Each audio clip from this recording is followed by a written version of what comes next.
हामी प्रवेश गर्दैछौँ अकल्यान्डको सिटी सेन्टरभित्र। न्युजिल्यान्डमा हो यो रोडको एन्डमा पोर्ट छ। अब हामी सिटी सेन्टरभित्र छौँ। यहाँ अपार्टमेन्टहरू, होटलहरू, ब्याङ्कको हेड अफिस, डेटा सेन्टरहरू छन् धेरै। अब अरू देशको तुलनामा यता ट्राफिक अलिक कमै छ, मान्छेहरू पपुलेसन कम छन्, त्यही भएर अलिकति पोल्युसन कमै छ। अनि त्यही हो, अब देश राम्रै छ। यसो हेर्नु होला, हेरेर को कहाँबाट हुन्छ कृपया कमेन्ट गर्नु होला, प्रतिक्रिया दिनु होला, कस्तो छ, हजुरहरूलाई कस्तो लाग्यो गर्नु होला। जाऊ, मलाई जानु दिए, धन्यवाद। मलाई ठिक छ, यस्तै छ। अब रुल्स फलो गर्नुपर्छ, ट्राफिक रुल्सहरू हरेक कुरा फलो गर्दाखेरि राम्रै हुन्छ। देश डिसिप्लिनमा बसेपछि देश विकासै हुन्छ। त्यही भएर हामी पनि सबै कुरा नियमहरूको पालना गर्नुपर्छ राम्रोसँगले। अब यो सिटी सेन्टरभित्रको अब अलिकति दृश्यहरू हो, यसो हेर्नु होला, प्रतिक्रिया दिनु होला। अहिले हामी यो सिग्नलमा, रेड सिग्नल भएर हामी ट्याक्क ग्रिन सिग्नल आयो। अब हामी मुभ हुँदैछौँ, तर यहाँ ट्राफिक धेरै भएर बिस्तारै जानुपर्ने हुन्छ। अब हामी यसरी गयौँ। अब हामी हाम्रो पार्किङ स्थलतिर आउन लागेको छौँ। अब यहाँ चाहिँ फेरि त्यही हो, मेन सिटी सेन्टरभित्र भनेको पार्किङको समस्या हो। पार्किङ पाउनु अलिक गाह्रो हुन्छ, पैसा तिर्नुपर्छ अलिकति। पार्किङमा चाहिँ धेरै खर्च हुन्छ। अरू चाहिँ राम्रै छ भन्नुपर्छ। अब यस्तै छ। अब हामी बस्ने यही हो, एपार्टमेन्ट राइटतिर। तर अब हामी पार्किङको लागि चाहिँ अलिक परै जानुपर्ने हुन्छ। सिग्नल आयो, सिग्नल आएपछि रोक्नु पर्यो रेड सिग्नलमा। अब कतिखेर खुल्छ अनि हामी जानुपर्ने हुन्छ। अब यो रोडको ठ्याक्क सिधा हामी गएपछि यसको एन्डमा पोर्ट छ, बारहरू छ। मान्छेहरू यसो ह्याङआउटको लागि आउँछ, रमाइलो गर्छन्, इन्जोय गर्छन्। जहाजहरू त्यहाँबाट चाहिँ फेरी पनि चल्छ, त्यहाँबाट अर्को ठाउँ जानु मिल्छ फेरीबाट। सानो क्रुजहरू पनि चल्छ, सिपहरू।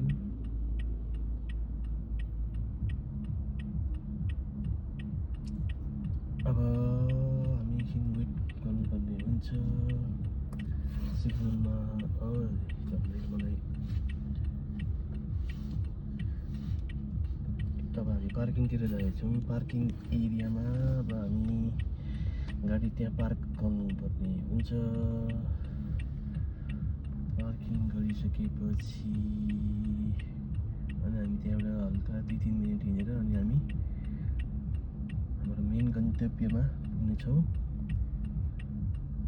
अब यहाँ चाहिँ यसरी लाइम स्कुटी भन्छ, ट्याक्क त्यहाँ हिँडेछ मान्छे हो, यो पनि धेरै चल्छ यहाँ।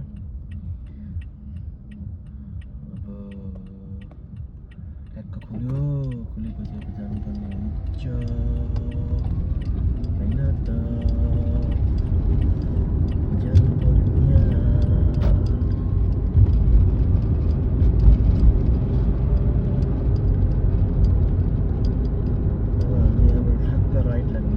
हाम्रो पार्किङ स्थलतिर यहाँ चाहिँ अब एओन बिल्डिङहरू देख्नुहुन्छ। यहाँ यता ठुल्ठुलो अब कम्पनीहरूको HSBC, एओन ब्याङ्कहरूको छ। त्यही भएर अब यहाँ पनि हल्का एकछिन सिग्नल आयो। सिग्नल आएपछि रोक्नुपर्ने हुन्छ रेड सिग्नलमा।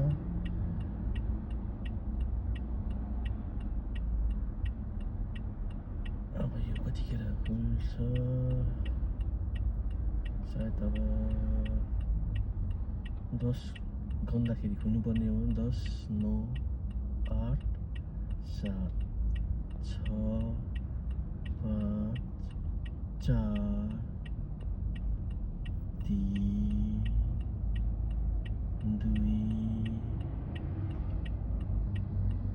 2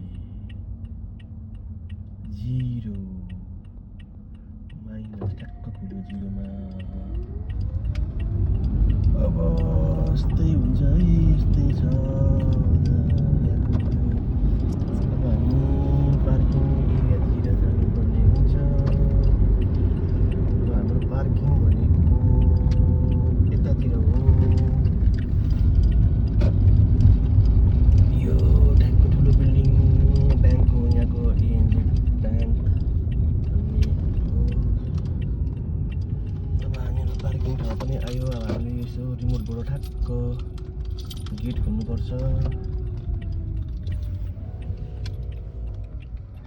ठ्याक्क गेट खुल्यो अनि अब रिमोट अन गरेँ तँलाई गेट खुल्यो गेट खुलेपछि अब भित्र हाल्नुपर्छ गाडी अब ठ्याक्क हामी गन्तव्यमा आयौँ